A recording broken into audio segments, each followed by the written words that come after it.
আপনি বুঝে শুনে পক্ষ অবলম্বন করবেন। আপনি কাকে সমর্থন করতেছেন, কার সাপোর্ট করতেছেন, এটা আল্লাহ দেখতেছেন।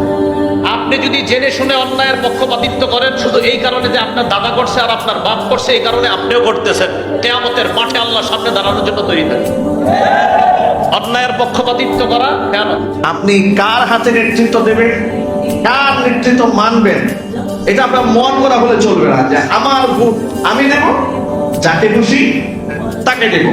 বক্তব্য শুনতে গেলেও সুন্দর মনে হলেও কথাটি সুন্দর নয়।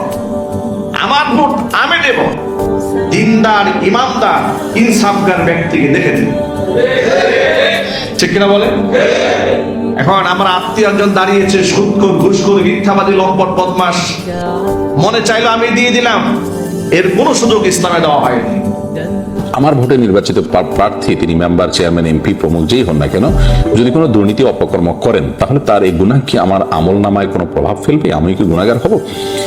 দেখুন সূরা মাইদা 2 নম্বর আয়াতে আমাদের মাথায় রাখতে হবে, আল্লাহ বলেছেন ওয়ালা তাআওয়ানু আলাল ইসমি ওয়াল উদওয়ান, তোমরা পাপ এবং সীমা লঙ্ঘনের কাজে একে অন্যকে সহযোগিতা করবে না।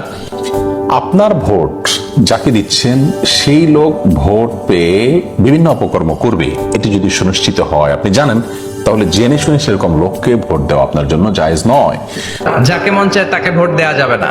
এজন্য আমার ভোট আমি দেব, যাকে খুশি তাকে দেব, এমনটা না, সৎ লোক দেখে দেব। ঠিক কি না? আমার ভোট আমি দেব, ইসলাম প্রিয় লোক দেখে দেব,